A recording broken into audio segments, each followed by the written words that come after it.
78 साल, कहां भारत कहां पाकिस्तान। नमस्कार, मैं हूं आपके साथ सोनल। भारत और पाकिस्तान, हमेशा इसकी तुलना होती है। भारत और पाकिस्तान कहते हैं कि सबसे दिलचस्प यदि कोई मुकाबला होता है तो इन दोनों में ही होता है। लेकिन क्या कभी आपने सोचा है कि 14 अगस्त को आजाद हुआ पाकिस्तान, 1947 की बात कर रहे हैं, और 15 अगस्त को आजाद हुआ भारत, ये कहां है? आज कौन कहां पर है? तो भारत कहां है और पाकिस्तान कहां है? आज अपनी इस खास पेशकश में हम इसी पर बात करने जा रहे हैं। 1947 के अगस्त महीने में दुनिया के नक्शे पर दो देश अस्तित्व में आए, 14 अगस्त को पाकिस्तान तो 15 अगस्त को भारत। इस ऐतिहासिक घटना को आज 78 साल पूरे हो गए। लेकिन एक साथ जन्मे इन दोनों देशों में किसी भी स्तर पर तुलना मुमकिन नहीं है। भारत और पाकिस्तान के बीच तरक्की का जो फासला है उसकी कोई तुलना नहीं की जा सकती। अर्थव्यवस्था की ही बात करें तो हमारी अर्थव्यवस्था पाकिस्तान से करीब 10 गुना बड़ी है। जी हां, 10 गुना बड़ी। हमारी अर्थव्यवस्था 6.5% की दर से बढ़ रही है।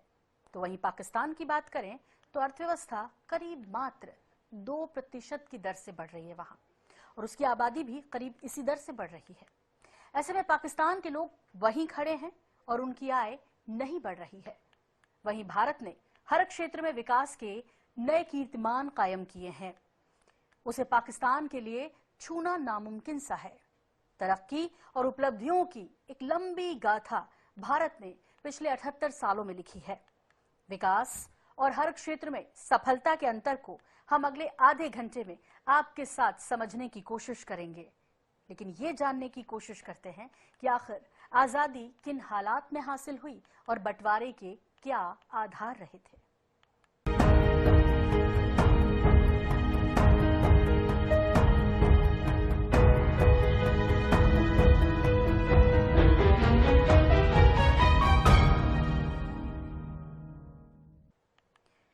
पिछले 78 सालों में भारत ने जिस रफ्तार से हर क्षेत्र में प्रगति की है, पाकिस्तान के लिए ऐसा सोच पाना भी दूर की कौड़ी है। चाहे उद्योग धंधे हों या शिक्षा समेत दूसरे सेक्टर, हर क्षेत्र में भारत पाकिस्तान से मीलों आगे निकल गया। पहले प्रधानमंत्री नेहरू जी ने लोकतांत्रिक समाजवाद के आधार पर जिस तरह के विकास का खाका तैयार किया, उससे बड़े उद्योगों की आधारशिला रखी गई। नेहरू जी के बाद में जो राष्ट्रीय नेतृत्व आया, उसने भी विकास की रफ्तार को बनाए रखा। वर्तमान में व्यापार की बात करें तो भारत और आयात निर्यात मिलाकर करीब $1 खरब से ज्यादा है भारत का। वहीं पाकिस्तान की बात करें तो पाकिस्तान का व्यापार $100 अरब पर ही है। भारत का विदेशी मुद्रा भंडार करीब $700 अरब का है और पाकिस्तान के पास सिर्फ करीब $15 अरब हैं। वो भी उसने यहां वहां से मांग कर जुटाए हैं। तो अर्थव्यवस्था ही ले लें या कोई और क्षेत्र, दोनों देशों की कोई तुलना नहीं है। आप भी देखिए।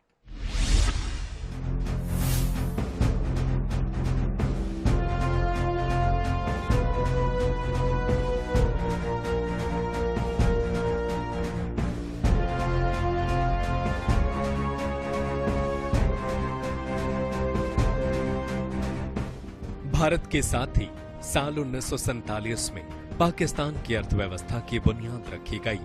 बंटवारे के बाद भारत के पास ज्यादातर औद्योगिक ढांचा, बैंकिंग प्रणाली और पूंजी निवेश रहा। पहले प्रधानमंत्री पंडित नेहरू ने देश में बड़ी विकास परियोजनाओं की आधारशिला रखी गई। उद्योग धंधों का विस्तार हुआ। इसके विपरीत पाकिस्तान में देश की स्थापना के साथ ही आंतरिक अशांति, बार बार बदलते राजनीतिक नेतृत्व ने विकास की रफ्तार को बुरी तरह प्रभावित किया। 1947 में भारत का सकल घरेलू उत्पाद यानी जीडीपी 2700 बिलियन था, तो पाकिस्तान का 13,032 पीकेआर बिलियन था। 2025 में भारत का सकल घरेलू उत्पाद जीडीपी 3.9 ट्रिलियन अमेरिकन डॉलर होने का अनुमान है। 2025 में पाकिस्तान की अर्थव्यवस्था का जीडीपी लगभग 411.8 अरब यूएस डॉलर है। प्रति व्यक्ति आय की बात करें तो साल 1947 में भारत के प्रति व्यक्ति आय 249.6 रुपए सालाना थी, जबकि 1947 में पाकिस्तान की प्रति व्यक्ति आय 100 अमेरिकी डॉलर से भी कम थी। 2025 की बात करें तो वर्तमान में भारत की प्रति व्यक्ति आय 2.35 लाख रुपए, जबकि पाकिस्तान की प्रति व्यक्ति आय 1,707 अमेरिकी डॉलर होने का अनुमान है। 1947 में भारत की विकास दर 0.5% से कम थी, तो पाकिस्तान की विकास दर 2% अनुमानित थी।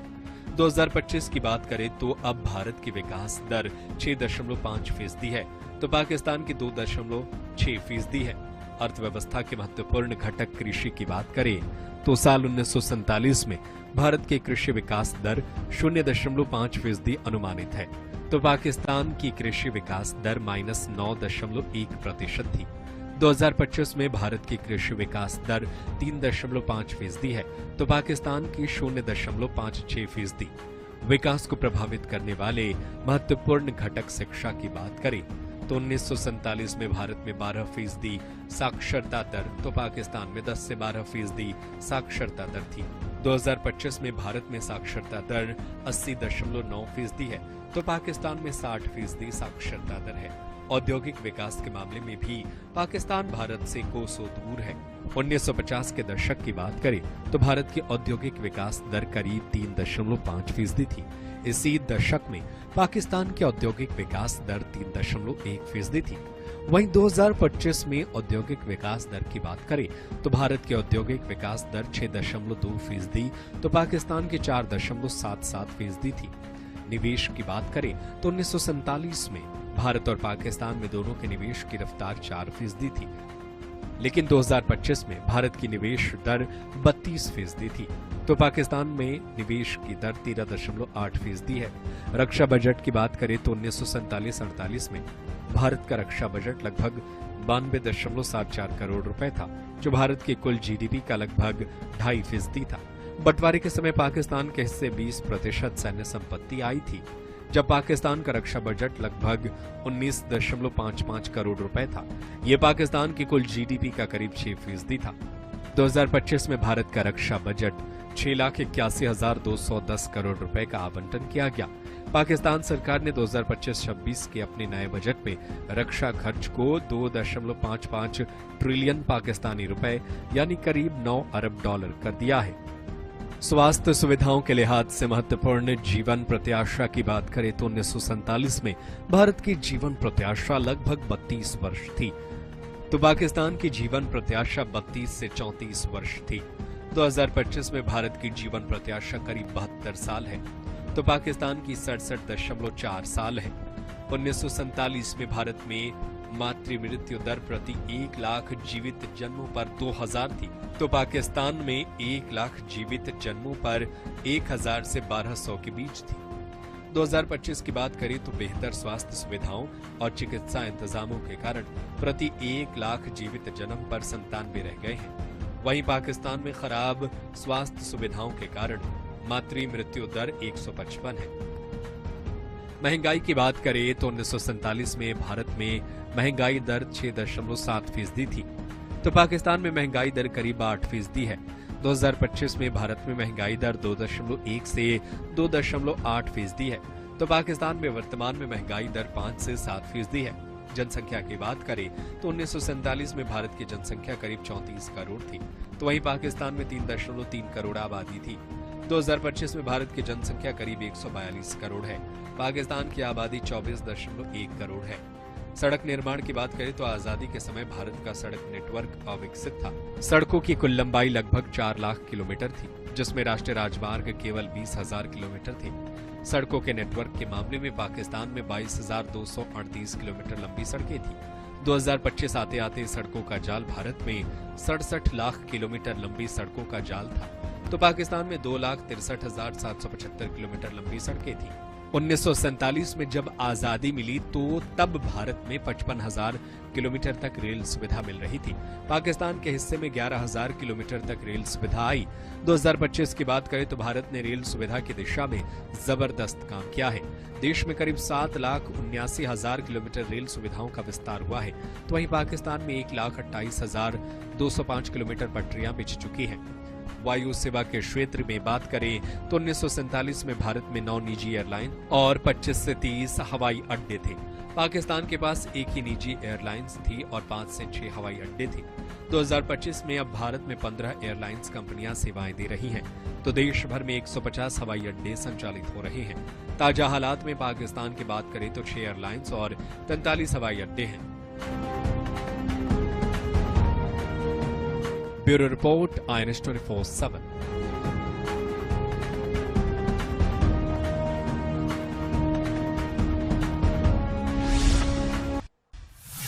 आंतरिक अशांति और राजनीतिक अस्थिरता ने पाकिस्तान के आर्थिक ढांचे की कमर तोड़ दी। सबसे ज्यादा नुकसान अर्थव्यवस्था के मोर्चे पर हुआ। कर्ज के बोझ, महंगाई और राजनीतिक अस्थिरता ने पाकिस्तान के आर्थिक विकास को धीमा करा। वित्तीय घाटा 7.4% पर पहुंच गया और 2024-25 में जीडीपी वृद्धि दर 3.1% रहने का अनुमान है, जो वैश्विक औसत से बहुत कम है। अक्टूबर 2024 तक पाकिस्तान के सरकारी कर्ज ने एक नया रिकॉर्ड बनाया और 70.36 लाख करोड़ पाकिस्तानी रुपए को छू लिया। इसका मतलब है कि हर पाकिस्तानी नागरिक पर औसतन 2.34 लाख रुपए का कर्ज है। पाकिस्तान अब पूरी तरह से अंतर्राष्ट्रीय मुद्रा कोष यानी IMF पर निर्भर है।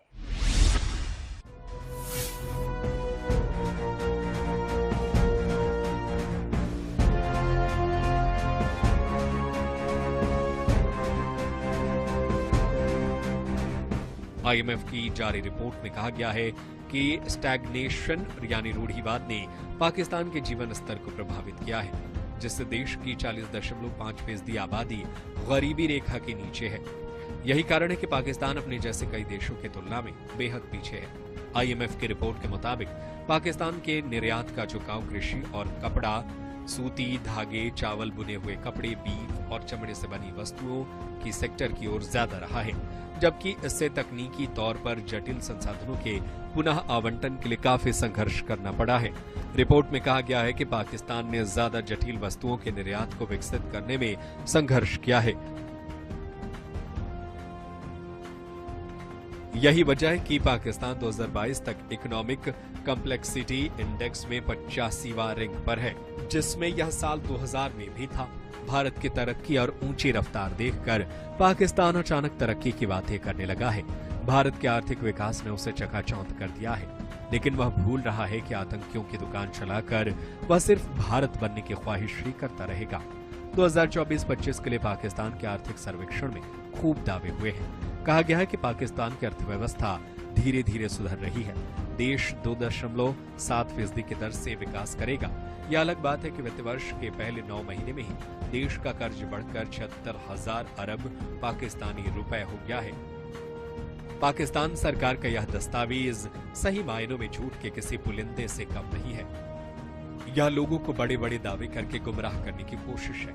अगर पाकिस्तान 2.7% की आर्थिक विकास दर हासिल कर लेता है तो यह पिछले कुछ वर्षों की तुलना में बेहतर प्रदर्शन होगा, खासकर तब जब देश गंभीर आर्थिक संकटों, ऊंची महंगाई, कर्ज के बोझ और राजनीतिक अस्थिरता से जूझ रहा है।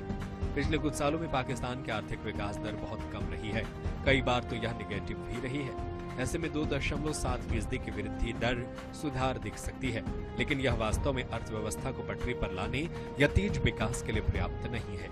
एक मजबूत अर्थव्यवस्था के लिए 5 से 7% या उससे ज्यादा की विकास दर जरूरी होती है। वैसे ही जैसे भारत कर रहा है, यह काम मैन्युफैक्चरिंग में तेजी, इंफ्रास्ट्रक्चर को बढ़ावा देना और लोगों को व्यवसाय के लिए अच्छा माहौल बनाकर ही किया जा सकता है, आतंकियों की फैक्ट्री चलाकर नहीं। दूसरा, पाकिस्तान को अंतर्राष्ट्रीय मुद्रा कोष से लगातार वित्तीय सहायता मिली है।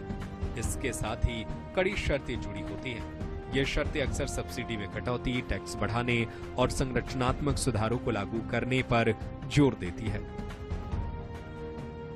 ऐसे सुधार अल्पकालिक रूप से आर्थिक दबाव बढ़ा सकते हैं, लेकिन दीर्घकालिक स्थिरता के लिए आवश्यक माने जाते हैं। ऐसे में वित्त मंत्री का टर्न अराउंड का बयान IMF कार्यक्रमों के तहत हासिल की गई कुछ स्थिरता को दर्शा सकता है। सच तो यह है कि पाकिस्तान की अर्थव्यवस्था इतना ही अच्छा कर रही होती तो उसे बार बार IMF और विश्व बैंक जैसे अंतर्राष्ट्रीय संस्थानों से भीख मांगने की जरूरत नहीं पड़ रही होती, न ही दिवालिया होने से बचने के लिए चीन से कर्ज लेना पड़ रहा होता। बेल आउट पैकेज तब लिया जाता है जब कोई देश दिवालिया होने वाला होता है और वह देश पाकिस्तान है। क्या दोनों देशों की अर्थव्यवस्थाओं की कोई तुलना हो सकती है?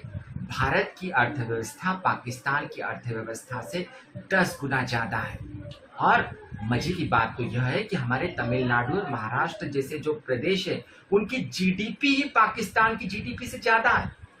ट्रंप भले ही दावा करें कि वो पाकिस्तान को तरजीह दे रहे हैं, वे दावा करें कि पाकिस्तान एक रोज इतना पेट्रोल बनाएगा कि वह भारत को भी बेच देगा, लेकिन हकीकत तो यह है कि पाकिस्तान कभी भारत की बराबरी कर ही नहीं सकता। पाकिस्तान एक साधन है, एक संसाधन है जिसका उपयोग वैश्विक शक्तियां बखूबी करती है। और भारत के वैज्ञानिक नासा में, भारत के सबसे ज्यादा डॉक्टर्स यूरोप में होते हैं। और सबसे बड़ी बात यह कि भारत एक ऐसा शांतिपूर्ण देश है जहां पर दुनिया भर की बहुराष्ट्रीय कंपनियां अपने आप को महसूस करती है। तो पाकिस्तान जो है वह नाकाम है, नाकाम रहेगा। और भारत की अर्थव्यवस्था से उसका मुकाबला करना ठीक वैसा ही है जैसा हम पीछे मुड़कर किसी चूहे को देख रहे हैं और यह आशा कर रहे हैं कि वह एक न एक रोज हमें पकड़ ही लेगा। आईएमएफ ने अपनी रिपोर्ट में पाकिस्तान की अर्थव्यवस्था के खराब प्रदर्शन के कारणों का जिक्र किया है। रिपोर्ट में कृषि और कपड़ा सेक्टर को लेकर कहा गया है कि पाकिस्तान के रेवेन्यू में ये दोनों क्षेत्र पर्याप्त योगदान देने में नाकाम रहे हैं। साथ ही पब्लिक फंड का एक बड़ा हिस्सा इन दोनों सेक्टर्स पर खर्च हो रहा है, जबकि यह सेक्टर्स प्रभावी और प्रतिस्पर्धा योग्य नहीं है। 26 सितंबर को आईएमएफ ने पाकिस्तान के लिए $7 बिलियन का एक्सटेंडेड फंड फैसिलिटी को अप्रूव किया था। इसी के तहत आईएमएफ ने शहबाज सरकार को पिछले कई दशकों से चली आ रही आर्थिक व्यवस्था को बदलने को कहा है, जिससे पाकिस्तान की अर्थव्यवस्था को उभारा जा सके। आईएमएफ ने इसके तहत $1 बिलियन से अधिक की राशि पाकिस्तान को पहले ही जारी कर दी है। यह पूरी रकम पाकिस्तान को 39 महीने की अवधि में किश्तों में मिलेगी। इसके लिए पाकिस्तान को आईएमएफ की शर्तों और सुझावों को मानना होगा।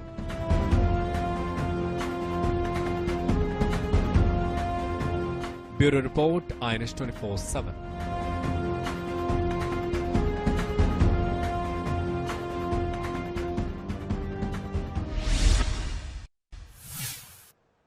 भारत और पाकिस्तान के बीच बंटवारा सिर्फ संपत्ति का नहीं बल्कि सामान का भी हुआ था, जिसमें कुर्सी, मेज, पुस्तकें, घड़ी, टेबल, लैंप, राइफल, पेपर, अलमारी, टाइपराइटर, हाथी, बग्घियां और खजाने में बंद पैसों का भी बंटवारा हुआ था। इसके साथ ही डिक्शनरी, पगड़ी, बांसुरी, पेन, बल्ब जैसी छोटी छोटी चीजों का भी बंटवारा हुआ बाकायदा। सैनिकों का विभाजन 2 आधार पर हुआ। पहला था धर्म, यानी धर्म के आधार पर सैनिक पाकिस्तान या भारत के बीच बांट दिए गए। वहीं सैनिकों को यह भी आजादी दी गई कि वे अपनी स्वेच्छा से भारत या पाकिस्तान की फौज में शामिल हो सकते हैं। एक गलत निर्णय पर दोनों तरफ तनाव हो सकता था। आखिर दोनों देशों के बीच संपत्तियों का बंटवारा हुआ कैसे और किसके हिस्से क्या आया, आइए आपको दिखाते हैं इस डिटेल के साथ।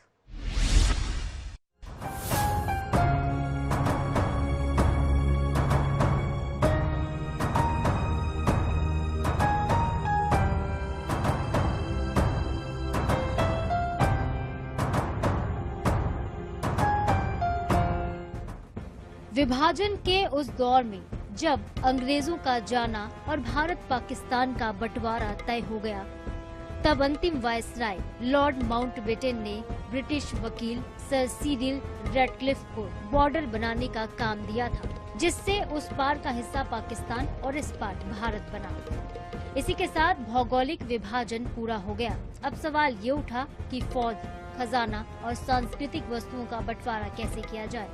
विभाजन समझौते के अनुसार पाकिस्तान को ब्रिटिश भारत की संपत्ति और देनदारियों का 17.5% हिस्सा मिला। विभाजन परिषद ने तय किया था कि एक ही केंद्रीय बैंक 1 साल तक दोनों देशों में सेवाएं संचालित करेगी। 31 मार्च 1948 तक दोनों देश मौजूदा सिक्के और मुद्रा को जारी रखेंगे। 1 अप्रैल से 30 सितंबर 1948 के बीच पाकिस्तान नई मुद्रा पेश करेगा, लेकिन पुरानी करेंसी भी वैध रहेगी। रिजर्व बैंक ऑफ इंडिया के नोट पाकिस्तान सरकार की मुहर के साथ वहां सालों साल चलते भी रहे। दस्तावेज बताते हैं कि बंटवारे में पाकिस्तान को कुल 75 करोड़ रुपए दिए गए थे। भारत ने समझौते के मुताबिक 15 अगस्त 1947 को पाकिस्तान को 20 करोड़ रुपए दे दिए। बंटवारा होते ही पाकिस्तान की ओर से कबालियों के भेष में आए सैनिकों ने कश्मीर पर हमला किया, जिससे नाखुश भारत के पहले गृह मंत्री सरदार वल्लभ भाई पटेल ने दो टूक कह दिया था कि कश्मीर पर प्रस्ताव के बिना पाकिस्तान को कोई भुगतान नहीं होगा। महात्मा गांधी इससे नाराज हो गए। ऐसे में पटेल की आपत्तियों के बावजूद तत्कालीन पीएम जवाहरलाल नेहरू को मजबूरन 15 जनवरी 1948 को पाकिस्तान को 55 करोड़ रुपए देने पड़े थे। दो देश बने तो लोगों ने पलायन भी किया। इस दौरान भारत में मुस्लिम खातों को पाकिस्तान शिफ्ट किया गया और पाकिस्तान में हिंदू खातों को भारत के बैंकों से जोड़ा गया। पार्टीशन म्यूजियम के एक दस्तावेज इंडो पाकिस्तान बैंकिंग एग्रीमेंट के मुताबिक मुस्लिम लोगों के खाते जिन्हें पाकिस्तान में ट्रांसफर किया गया, उनकी रकम 3,52,433 रुपए थी।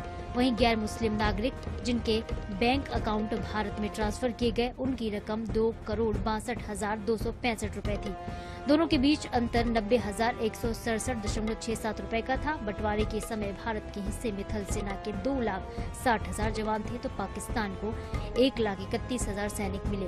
वायुसेना के 10,000 सैनिक भारत के हिस्से में आए। पाकिस्तान को 3,000 सैनिक मिले। नौसेना के 5,700 जवान भारत के हिस्से में आए तो 3,000 जवान पाकिस्तान को मिले थे।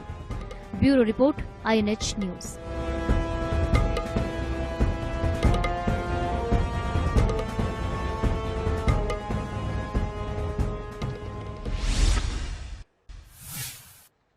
तो 78 साल, कहां भारत और कहां पाकिस्तान, ये बहुत आसानी से अंदाजा लगाया आपने इन आंकड़ों के जरिए।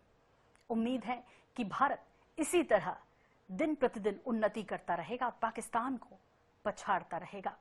फिलहाल हमारी इस खास पेशकश में इतना ही, लेकिन आप सभी को INH हरिभूमि परिवार की तरफ से स्वतंत्रता दिवस की ढेर सारी शुभकामनाएं। जय भारत।